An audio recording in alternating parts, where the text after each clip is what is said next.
You serve your purpose when you're needed. When you're not needed, you step back. If you're really good at what you do, like who gives a fuck what anybody else is doing? People always get a little bit freaked out when you don't just follow the masses. Confusion leads to clarity.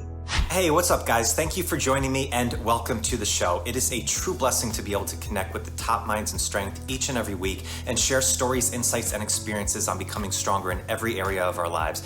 And now I want to do more for you. I want to invite you to join the exclusive private Facebook group of The Strength Connection. In this group, I share the biggest takeaways and lessons from these amazing conversations, as well as training and strength tips for pursuing mastery and fulfillment in life. This group is filled with individuals looking to take full control over their strength in their lives, and it's the perfect space to explore ideas and share your journey.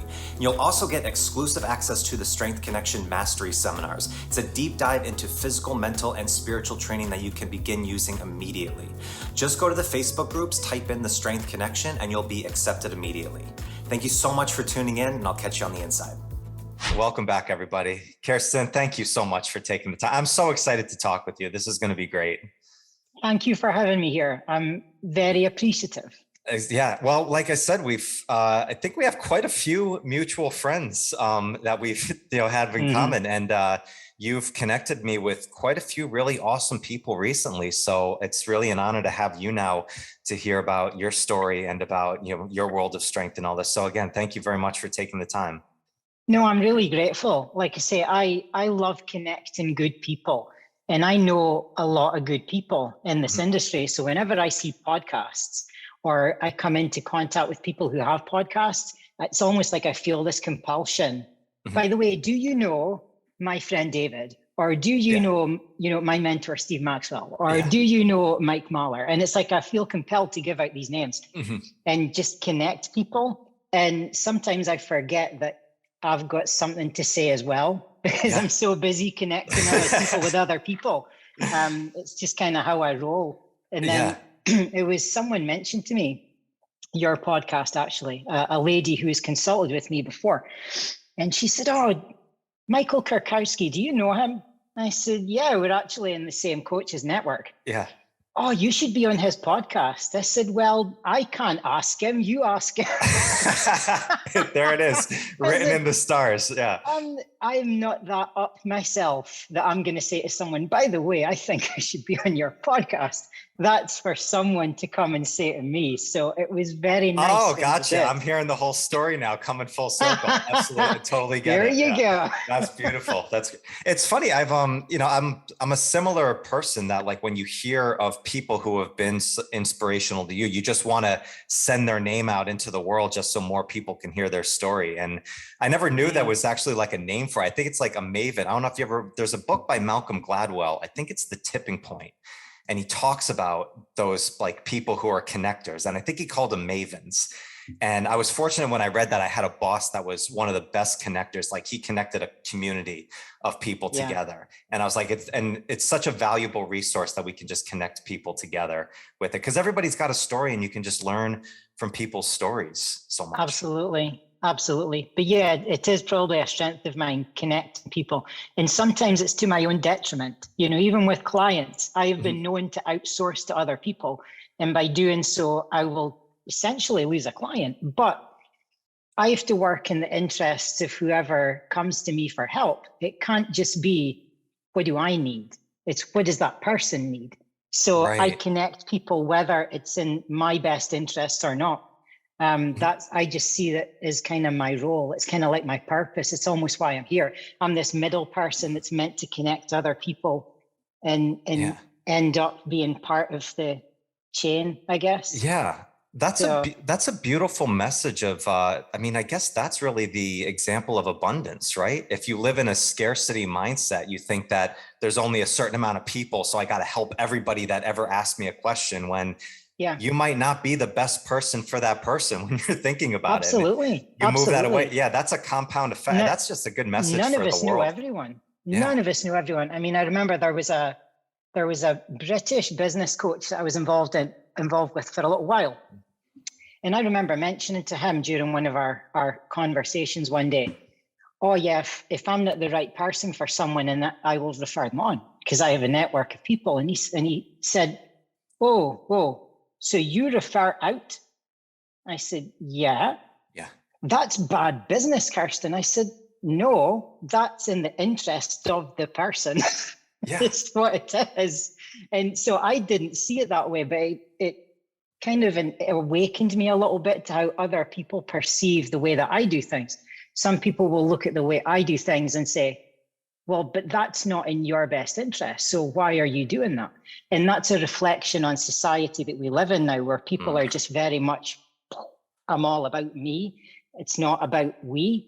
Right. I prefer to be more about we, you know? So I think we should all have a tribe, a network, a support system. Yeah. And I just like to facilitate things, you know, whether that be facilitating someone's journey with their training or with their mindset or a bit of both. You know, I think I'm someone who comes in, I'm kind of weave in when I'm needed, and then I weave out when I'm not needed, and then I weave back in again. So I have people that kind of dot in and out of my life for years because they know that they can come back in and it's like they've never been away. And then when I've kind of served my purpose again, I'll step back. And I'm not so in people's faces that they feel like, God, I've got to keep her because she's really intense. Yeah. So I kind of developed that link with people where I can step in, and just as much as I step in, I can also step out again. Right. So I'm quite good at reading the room. I'm kind of into energy and stuff. Well, I'm surrounded by crystals. I've got incense burning. I love it. I'm that kind of person. Ambiance. Yeah. But I'm also practical as well. You know, you serve your purpose when you're needed. When you're not needed, you step back. And when you're needed again, you step back in. Yeah.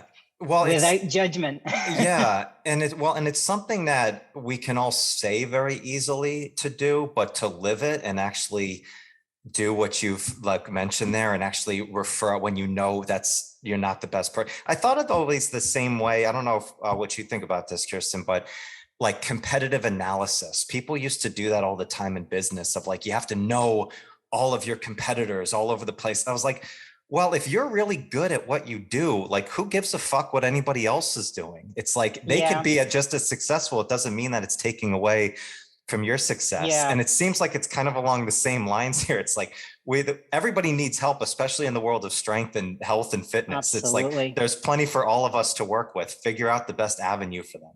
There are billions of people in the world. There's absolutely no fucking way do I have every answer for all of them. You know, so I do the best that I can with the people who come to me. And if I know people who are better suited to them, I have no issue referring on or referring out, call it whatever you want. But that's kind of where I come from. So I'm not too in your face with really anyone that I work with. They know they can jump in, they know they can jump out, and it's all good because they can come in again when they want. So I love that. There's so much wisdom and great energy already in this connection. I'm so pumped about this.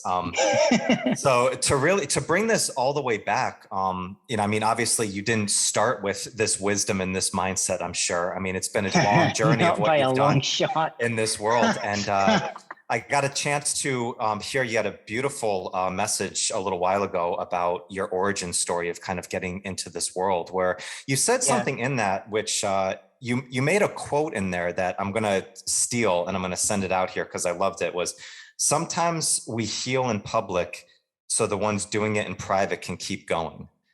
And I loved that message so much. And I love the vulnerability and the authenticity that you speak about your message and your journey, because you essentially, I believe, started your journey of health and fitness and getting into strength because you wanted to escape the person that you were at the time. Oh, yeah. Is that correct? Big time. Well, I mean, I was an obese teenager. So if you like where I ended up, I mean, I eventually became a bodybuilding champion, you know, international. I represented both countries that I lived in, Scotland and New Zealand. But if you'd seen me when I was a kid, you would never have thought that was what I was going to become. So the thing that spurred me on was having a shitty childhood, I guess, if you just want to put it bluntly. You know, I did a really nice home life, but school was awful. Just the kid at the back of the bus that would be abused, and have names hurled at them and stuff thrown at them. And it was nasty. So I needed to escape myself because I didn't like me. To be blunt, I hated me. I didn't like what I saw in the mirror. I didn't like how I felt. And my prospects were not exactly awesome. Like, I was really smart and I was at college, which is different to America. Over here, we have college where people do like skills, work skills. Okay. So I trained to work in childcare. Whereas if you go to university, that's what in America they call college. Okay. Gotcha. So over here we have college, and which is not so high up, and university, which is higher. Gotcha. So I did go to college and stuff, and I had really good prospects and stuff like that. But the bullying was just insane at school, and it just led me to have really low self-worth, self-value, self-belief. Everything was just like, if it could be rock bottom, that's where I was. But I knew that there was more for me because my history in my family, my grandfather, who I didn't know particularly well from my dad's side, was a competitive bodybuilder, strongman, weightlifter, and powerlifter back in the days when men did all of them. And they did them in seasons, okay? And he used to train other young men how to train and ultimately to compete. So, and he wasn't in my life for a very long time. I actually met him when I was in my teens. But I grew up seeing pictures of him. There was this old tin that was full of these black and white pictures, and there was newspaper cutouts from things that he'd done. And I was just fascinated by this man and amazed that I was related to him because he looked nothing like me. I looked nothing like him. It's like, wow, but that's my gene pool. Mm. So part of me knew that there was something in me that could be more, but I was living in an environment that wasn't conducive to be more. I was always kind of singled out for being the fat one, the unattractive one, the one with the bad skin, and so on and so forth. So I had to kind of dig deep and go, right, what am I going to do here? So the first thing I did was get the hell out of school as soon as I could. So as soon as I turned 16, finished my exams, I'm out of there. I enrolled into college. But before college started, I went and I joined a gym because it's like this instinct knew that was part of the answer. Because I knew what my grandfather had done. Okay. I didn't know if I could do it, but I knew there was something in me that maybe could. Mm. So I joined the gym and met a cookie cutter gym instructor who just gave me a generic program that she probably gave to everyone who came in, and nothing much was expected of me. And then one day I'm in the gym and I'm sitting on an exercise bike and this guy comes up to me. This is absolutely true, right? I've spoken about this heaps of times. This guy comes up to me and he says, "What's your name?" And I said, "Kirsten Moore," because Moore was my maiden name. And he said, "You are not Jimmy Moore's granddaughter." And I said, "Yes, I am." And he just put his arms around me and gave me a big hug. And he said, "I'm your Uncle Stan now. I'm looking after you." Turns out this guy, Uncle Stan, okay, Stan Main, who competed with Arnold Schwarzenegger, by the way, at Mr. Universe. Yes. Stan was a personal trainer, self-employed in the gym that I had joined. And he'd been watching me from a distance because he must have seen, she looks like someone. Maybe the mannerisms or something, like. Right? Yeah. Yeah. Okay. So that was what made him want to come up and ask me who I was. And he said, "Your grandfather taught me how to train." He said, "I'm doing this because of your grandfather. I'm going to look after you." And it was just like, it's like heavens opened. Oh my gosh. It was like, wow.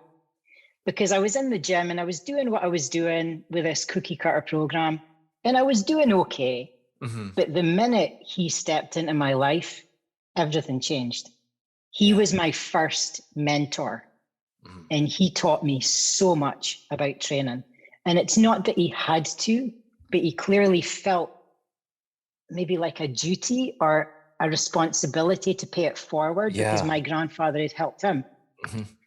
So Stan was a show promoter and organizer.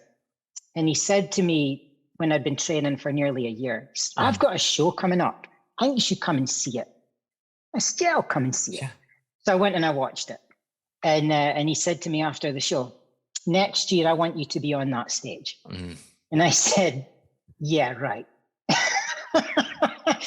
No, really, I think you could do it. I think you should do it. And I resisted. And then eventually I went, fuck it. Okay, I'm going to do this. Okay. And I did. And I was, how old was I? I wasn't even 18 the first time I competed. I was still 17 when I competed.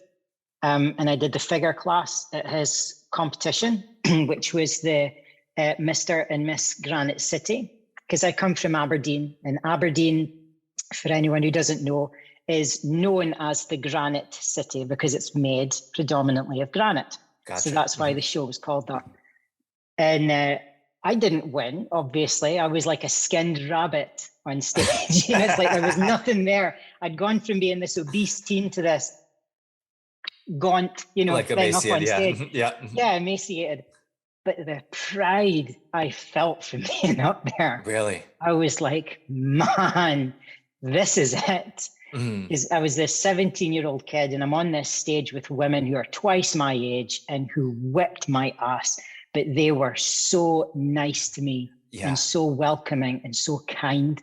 And it's like I genuinely found my tribe. It's like I had my mentor, I had Uncle Stan, who was keeping an eye on me and supporting me and encouraging me.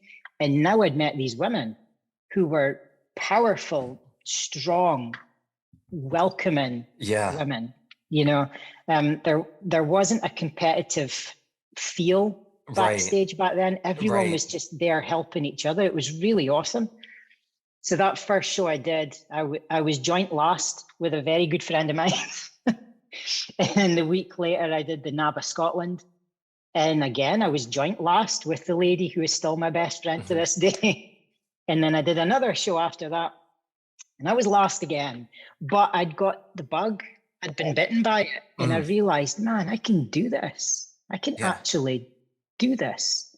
And that started the roller coaster. And I didn't get off the roller coaster for 3 years because I went from one season to the next, because in Scotland at the time, we used to have what we referred to as the late shows and the early shows.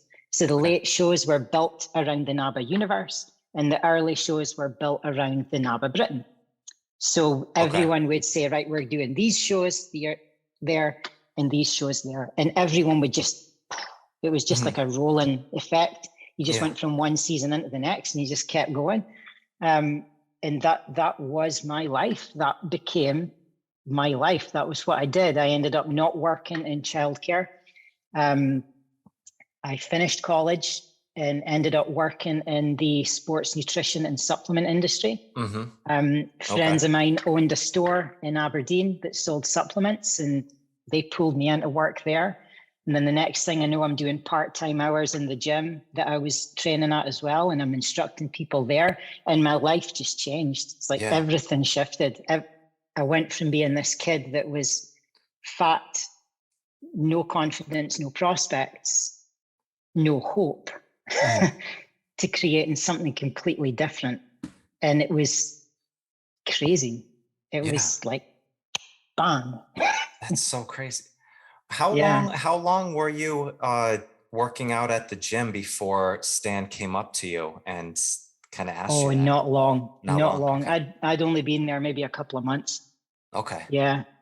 So I was in that place where I was starting to drop a lot of body fat. I was starting to look better and feel better.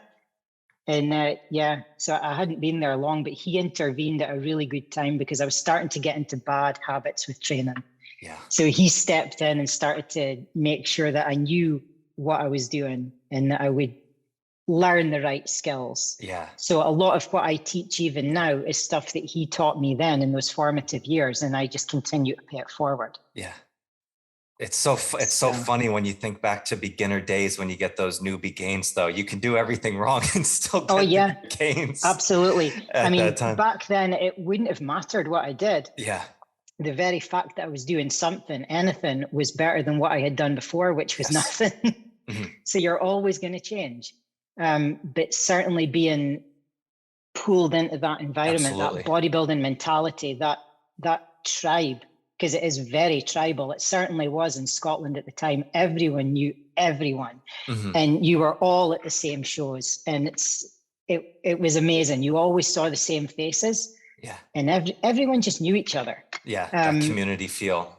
Yes, and I don't know if that is still strong now. I don't know if the competitive arena is now different, but certainly back then it was very much a close-knit community. Mm-hmm. But back then we didn't have many classes. I was going to say, hasn't it changed quite a bit? There's a million classes now of what you can do. Oh, yeah. Like when I started, I was literally in the figure category. Mm-hmm. Now I was 17 and I was on stage with women who were 43 and who trained for over 20 years. Right.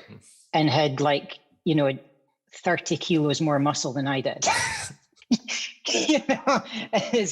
So you had to be good. Mm-hmm. You had to prove your worth because that was what you had. We had figure and we had physique. And if you made it to national and international level, then it was only broken into height classes. So then you had figure tall, figure short. There wasn't weight divisions. There wasn't novice. There wasn't masters or, newbies or anything like that. Yeah. No. 2 classes. That's it. Yeah. I figure physique. Where do you fit? I wonder if that's sometimes better though. I mean, I'm sure you're getting more people involved if you have more classes and stuff, but when it's just those small things, it's you can see the differences. At 17, you're like, oh shit, I got a long ways to go in order to get to these women because you're competing in that same, if there's a million different divisions that you can go into, then you might only be competing with the 17-year-olds, this height, this weight division. And then you don't see the differentiation between one from the other. I mean, my opinion is, because I'm old school now, okay, because I'm 44 now, my opinion is very strongly that the standard was higher back then because we had to be better. We didn't have a choice. It was either prove your worth or go home. That was it. And I'll never forget, it took me until my 13th show till I won. And wow. I was getting close to pulling the plug on this competitive nonsense. I've got to tell you, it's I was how many times do I have to be second? How many times do I have to be third? This is mental. And it's not that I should have won. I shouldn't have won. It was fair judging, but it was frustrating because I was still very young and I was just no, I want to win. I want to win. And I had to keep going back again and again and again. And then eventually I got it right. And when I got it right, that was me. I was off. It's the year later I was international and it's just bang, bang. It just happened. Wow. But I'd spent a long time sowing the seeds and I got served a lot of humble pie along the way. Where you would screw up on your diet or your prep or whatever, and then you would damn, wish I hadn't done that. So you'd pull it together and you'd come back better, but then someone's come out of the woodwork that no one was expecting, and you're like, shit. Yeah. I still can't beat that person. And then eventually I got to the place where I started winning. So bodybuilding's a crazy game, man. It's really crazy. You could be the absolute best you're ever going to be, but someone can still whip your ass. Yeah. Because it is what it is. And you just have to swallow that bitter pill sometimes. Yeah. But I loved it. Yeah. I absolutely loved it. Well, it's interesting that you mentioned about the community. I've seen that so much in the strength community as well, kind of similar to bodybuilding, is the person next to you is your biggest fan when you step up to the platform and when you're lifting. The last event that I went to, a certification, 25 people, and I've never felt I've been to quite a bit of, events. This was one where every single person was so pumped up to cheer the next person on when they when they competed something and they finished it. And it's such a powerful feeling when you're around that. And kind of when you were talking about those women who were doing it for 20 years when it was your first show, how they kind of put their arm around you and made you a part of the group. It kind of goes back to the first thing we were talking about of connecting other people together. Like that's another form of connection. I think that's why it's so absolutely powerful. Yeah. I mean, to this day, those women still refer to me as the baby of the group. If they tag me in posts on social media, they still say Kirsten is still the baby of the group. It's like I'm 44. Yeah. Oh, that's great. No, you're still the baby of the group. You're still the young one, because that's still how they view me.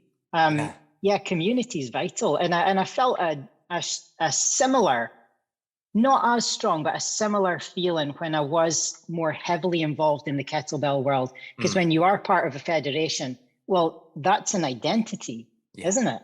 It's like people always identify under the banner under which they certify. So you'll have people who, in their Facebook bio or whatever, it will say strong first next to their name, or it will say IKFF, IKFF or RKC or whatever. It's really interesting. People want to be part of a tribe. They want to belong to a community, to a support network. And that is very, very evident in the kettlebell world, but I find it really interesting because they can be so, what's the word I'm looking for? Just so all about their viewpoint that everything else does not exist. It's got to be done this way, and you will go to hell if you don't swing a kettlebell in this way. And then you'll have someone else over here saying, no, that's not it at all. But you'll go to hell if you don't do it this way. Oh yeah, absolutely. Yeah, there's a dog. There can get to be a little dogma behind it. And that's why my main mentor in the kettlebell game is still Steve Maxwell. And I love that man with a passion. And I just adore him, because he is someone who unapologetically says, I ain't on either side, I'm on my side. And I love him for it. And I have such respect for him. He can see the benefit in hard style. He can see the benefit in soft style, but he doesn't choose to really go with either of them. He'll more fuse them. He doesn't really work with kettlebells now at all. If you follow Steve, he really doesn't. He's really more about jiu-jitsu again. He's kind of gone full circle. But when he was teaching more kettlebells, he was very much, no, I'm not over there and I'm not over there. I like this mix. And that's really the direction that I ended up going in, because I could see the benefit of both sides. It's like I love a hard style swing, but I also know the benefit of doing GS style stuff. 100%. So it's like, well, why can't we weave, bob and weave between the two of them? And then you'll get people from over here going, you can't do that. Over there saying, you can't do that. Then you've got me in the middle saying, fucking watch me. It is. It's, it's funny. I think that you can get such I'm always curious about that word identity, right? It's like, because if you identify with something, specifically something I think that's made a major change in your life, you're going to have a strong pull to that. And, I've been in hard style coaching and practice for over a decade plus right now. It's phenomenal. And I've seen it work with so many people. I've also connected with so many incredible people on the GS side of world. I've talked with Denis Vasilev, he's the GOAT of that world in there. Tell me he's not strong and he's doing the right things on that. It's like, so it is. And nobody likes, I guess, the term, it depends. And especially when you're working with somebody, it depends on what they need. And Maxwell, it seems like, I don't know him. I've never met him personally or really talked to him, I love him. But I know that, he's a polarizing guy because he says what's on his mind, and people always get a little bit freaked out when you don't just follow the masses with that. But I remember once I was assisting a hardstyle event, and I was working with my coach Brett on that, and he actually was talking about the benefits of GS in it. And he actually demonstrated the way to do a GS based swing on it. It's like, yeah, you can dabble through different styles of it, but I think it all comes back to, we're all trying to speak the same thing. We're all trying to get better. We're all trying to get stronger. And it's like those women that, you know, you competed with the first time, maybe they followed a different program than they got them there versus you on that. Absolutely. It's not one is better than the other. You're all going on the same stage and you're all trying to do it's like the old saying, you know, was it all roads lead to Rome? Yeah. You know, and it's, you know, and some people use the blueprint analogy, you know, that it's a map, not a blueprint. You know, it's not this way and you can only do it this way. No, it's a map and there's many, many roads to get to the same place or the destination, wherever it is that you're going. So I think it's bobbing and weaving with different things and pulling them in when they're needed, you know, and then switching them out when they're not. And just knowing how to do that with different modalities. I think that's a real superpower and a real strength. And a lot of people don't know how to do that. And that's why they can become very dogmatic about one side. It's not that they are overtly passionate about one side. It's that all they know is that one side. Yeah. So when all you know or understand is one viewpoint, well, you're going to defend that viewpoint to the death. Yeah. You know, because you don't want someone to rock your boat and make you think and make you question. And then you get someone like me stepping in and just going, tip the apple cart. You can do it this way. Absolutely. This way. I love that. I'm so similar in that. I love the contrarians of the world of like challenging it. I think Neil deGrasse Tyson had that quote of like, the key to science is knowing enough about something to think you're right, but not know enough to know that you're wrong. It's like, I think that's, and I'm paraphrasing that, but it's like, it's such a beautiful mindset of like, yeah, there's another area to do, because kind of like, I mean, you go back to the journey of somebody in a strength, you know, journey, you go from zero to anything. You can do whatever the hell it is in the gym and you're going to see some results because you're going from such shitty to doing something. But then eventually, if you want to go onto the road of being a world champion, you're probably going to change your process up as you go along. Yes, you are. If you just keep that if you just keep that same thought, keep the identity of like, progress is good and keep building, but be ready to, you know, shift. There's a great book, you know, from the New Zealand All Blacks, the legacy of when you're at the top of your game, it's time to change your game. Yes. And it's like, it's such a beautiful quote. Yeah. Yeah. Because when you're at the top, the only way is down. You know? So it's like, you got to do something to make sure you stay there because everyone else is coming up to try and get you. Exactly.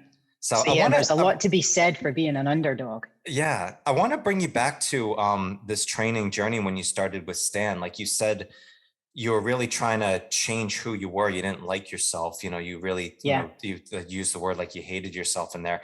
And when you started to see that identity shift, was it something that instinctively, like you felt a difference, or was it a very gradual change for you of changing your identity? Very, very gradual. I think possibly for a lot of people, definitely for myself, there was a degree of faking it till you make it. Because I still looked in the mirror for years. We're not just talking months, we're talking years. I mean, I could have been possibly even as long as 15 to 20 years that I was training, that I would still see myself as that obese kid with something to prove. Oh, yeah. Because when something is so deeply imprinted on your psyche, you know, that doesn't go away in a hurry. And you can change the exterior. That's easy, okay? But underneath the surface, you're still that same person.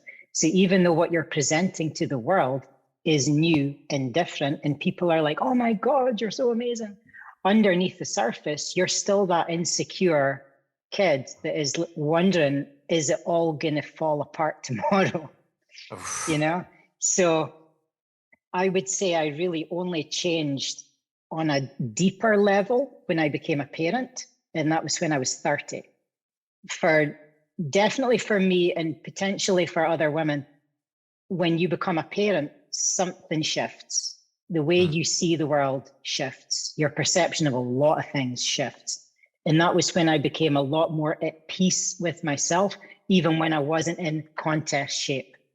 Because before I would really struggle with not being in peak condition. It would fuck with my head. Yeah. You know, and I would not want to be seen unless I was 4 weeks out from a show. It's like I went from having disordered eating as an obese person to having disordered eating as a competitive bodybuilder.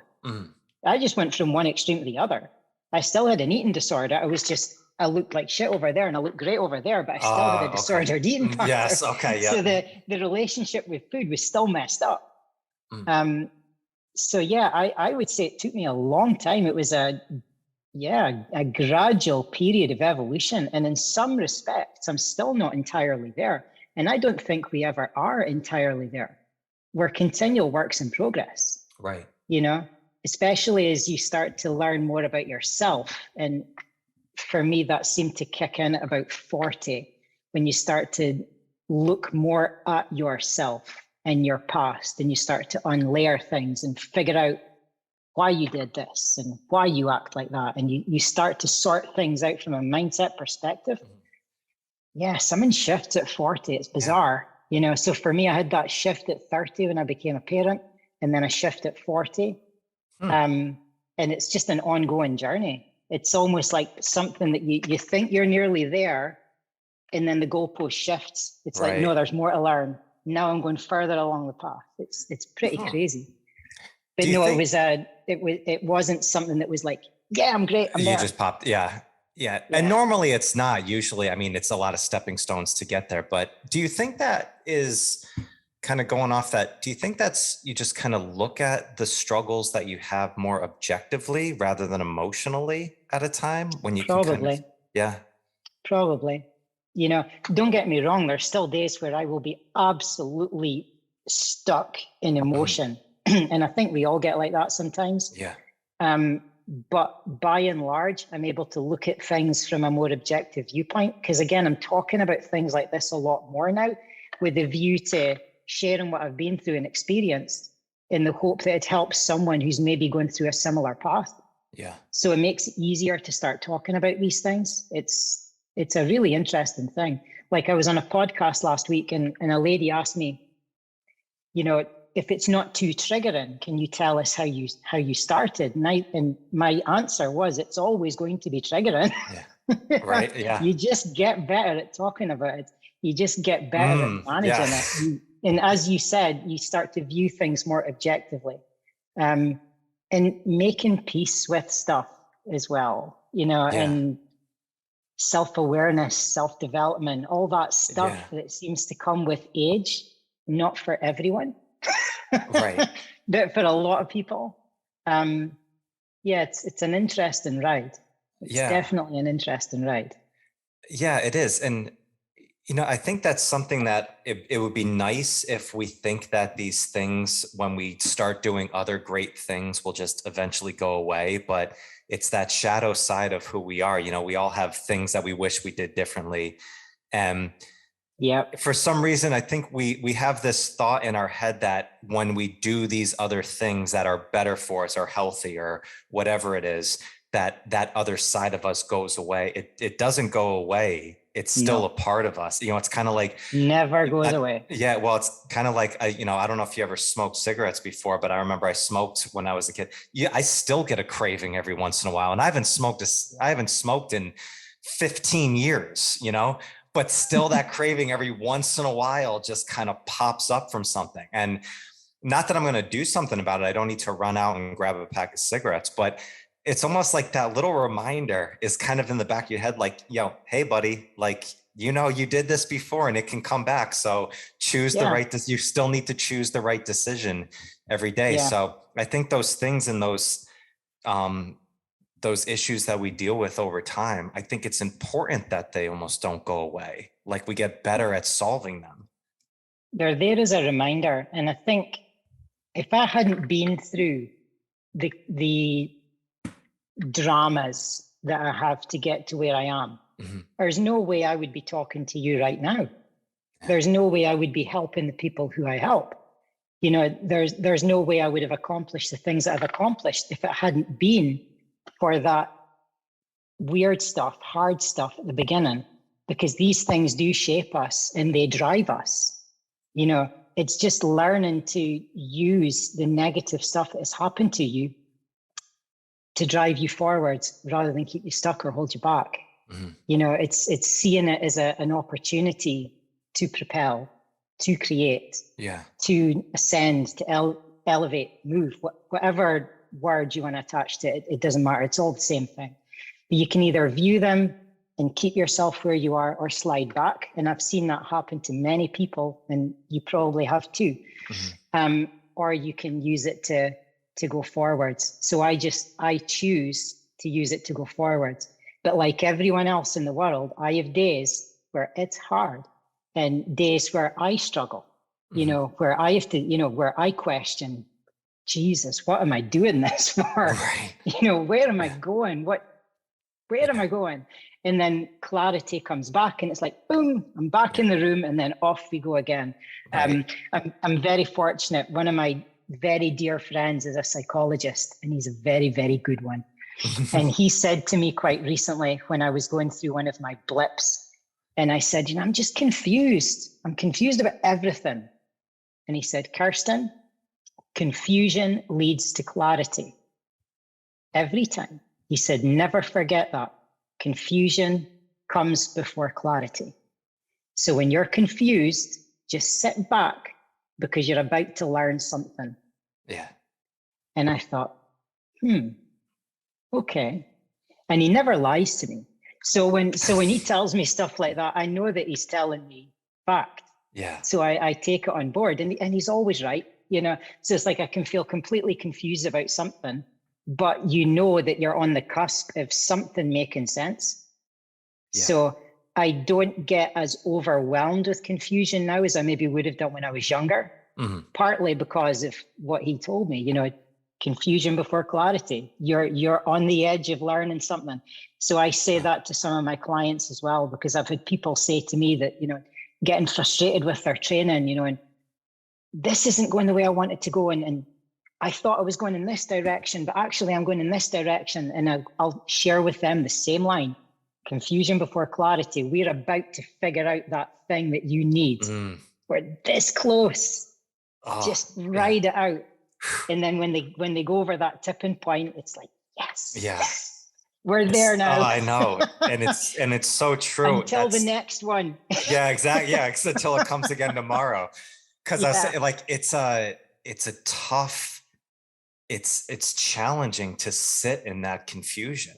Like, it's not fun. Like, that's the thing. It's like, just because you know that doesn't mean it's going to be a beautiful time. Like, no, you might sit in that discomfort of that confusion for a bit. Do you have a process or a specific thing that you do when those things come up, when you're questioning yourself, or when it's one of those days? Or do you journal? Do you just hit the gym? Do you go for a walk? Yeah. I journal big time. Yeah. I mean, obviously I train, you know, so that is my main release, I guess. So I will channel my frustrations into my training. But because I've trained for so long, sometimes even that isn't enough. And you have to empty your mind. Yeah. You have to get out of your head and onto paper. What is it that is bugging you? What is it that you're confused about? And verbalize it on paper, you know? And it doesn't matter if it looks like a diatribe, because nobody's going to read it. But sometimes just tipping it out and seeing it for what it is, and then things start to come to the surface. Something that I do that I'll share with you, if I journal things that are non-serving or negative and stuff that I don't want to look at, I automatically burn it. So as soon as I've done it, there's something very cathartic and very therapeutic about that you've offloaded what is in your mind. And I've suggested clients do this as well. And every time they tell me it's great, it's just like therapy. It's great, but it's cheaper. So they'll write it down, whatever it is that's bugging them, you know, whatever is confusing them, feel that they're stuck with, that they can't make sense of. Say, right, take a match, burn it. Yeah. Because you don't need a record of this stuff. It's already in here. You've removed it onto the sheet, but it's still there, but you don't need that record to go back and read later on and remind yourself why you feel like shit. So take it out of your head, put it onto paper, and then burn it, get rid of it. That's very interesting. That's, well, And you're creating a ceremony, right? Yeah. Yeah. Yeah. It might mean it might be something that comes from Native American culture, for all I know. Some of these things are, I tend to do things without realizing that they come from somewhere and someone's done it before me. I think I'm some kind of trailblazer, and then I find out I'm not. It's something right. No, Marcus Aurelius said that like 25 years ago. Yeah. Yeah. Like, God damn. That's funny. It's like someone comes out with it. Oh yeah. Like anytime I read like Stoic philosophy and I was like, oh shit, I thought I like had this great download of something. It's like, oh yeah, Epictetus said that like 3,000 years ago. Yeah. I'm not original at all. So You're it's in good company. Yeah. Oh, absolutely. Right. Well, it's interesting. I think it's, there's intention behind that, right? With like the burning, it's like, okay, like I know that this isn't serving me. So you actually make it a physical ceremony to do that. Yes. My good friend Tyler, who's one of my great coaches, would talk about that on with business. Like if you're, a solo business person, and I started this business over a year ago, and I had that, like, I can't turn my mind off at night. I'm always constantly thinking about stuff. And he's like, make it a ceremony. It's like at the end of the day, like you can say a prayer of thank you or like something, or like shut down your computer. You make it something specific. It's kind of similar to the burning of that. Like you make an intention of, all right, I'm shifting my energy into this. Yeah. And absolutely. We talked a lot about that on the podcast before, about like if you're training from home, like having your own specific space to train, like your little courage corner. And it's like, don't do any other thing when you're in that space. Like make that your place where you're going to get strong. It's the same type of thing. So kind of exactly the same. Yeah. When you mentioned that with journaling and burning, I was like, that's a really interesting thing. And I can see how quickly you can feel that. Yeah. It's powerful. Because a lot of people would unwittingly will write stuff down and then leave it there in a journal that maybe contains other good things. So in among the good things, you've got these things that don't belong there. So I always think, no, keep those things apart. Okay, we have our stuff that we're projecting forwards, our creation, our elevated selves on this side. And then the stuff we're trying to distance ourselves from is here. But we don't need a record of that. So just burn it. Just burn it. Just release it. Yeah. Oh, I love that. Have you been doing that for a long time? Like is journaling, that process, something that you picked up recently, or has this been pretty much part of you for a long time? I've been journaling for a long time. I mean, I've been part of the Eliminate Your Limits mindset system for a very long time. Okay. But it's only maybe the last couple of years that I dived into it even deeper. But the whole journaling process is nothing new to me at all.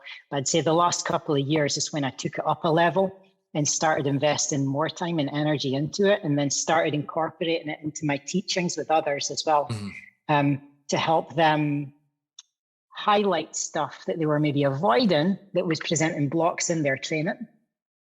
And then, so when you heighten people's awareness to blocks that are not training related, all of a sudden training starts to go better because things are connected. We are not all separate. Everything is like this. Right. So it's like people can look at their training as being this thing over here that makes them feel good. And then they've got their mindset work or whatever it is that they love to do that also makes them feel good over here. And some people are like, never the twain shall meet. No, it's not the case at all, because you're a human being and there are no lines. We are completely connected. Everything weaves. Just like your training will weave in and out of different modalities, and things will come in and weave out, according to when you need them. It's exactly the same when you are projecting forwards. Yeah. It's interesting too, because the mindset side of health, I mean, we all know that it's important, but physical training, it seems, is much more, I guess, recognized now as a preventative nature. Like you want to, you try and get healthier, you try and get stronger because you're trying to, do the things you want to do in life. And there's a preventative measure. You're trying to avoid having issues down the line. But still with mindset, it seems like people think like you're trying to solve something, like there's a problem that's going on right now. Yeah. I've learned the same thing from EYL is like, no, mindset work should be just as preventative and like just a part of your daily routine as you do going for a walk or getting your strength training in. It's like, it's not that you need to be solving a problem. It's like, no, journal for the sake of journaling. And I saw that as soon as I started to recognize gratitude more and start with gratitude and journaling, things just skyrocketed in everything else. And that was a preventative thing. Yeah. They really do, because you're just shifting your state. You're taking yourself away from what most people are doing, which is in a state of lack. You know, people are so quick to complain about other people or complain about stuff that's going on in their lives. They give more attention to complaining than they do about the stuff that is going well. So when you flip the script, well, yeah, things start to shift. And it amazes people how quickly that shift occurs. You know, it's almost like mind-blowing and how crazily simple it is. You're just starting to pay more attention to the things that are going well and that you want to accomplish, as opposed to the things you're trying to escape from. Yes. You know? So, you know, we spend too much time, you know, stressing about stuff we already did and worrying about stuff that hasn't happened yet. Well, why not just try and create now?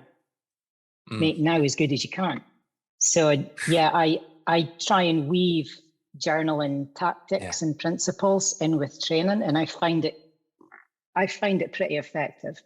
I think it's a good way to get people to commit longer term to the changes that they're making.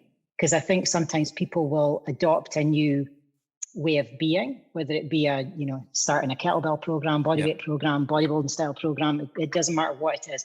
And they'll think that one thing is the answer. But it's not, it's only part of the picture. Yeah.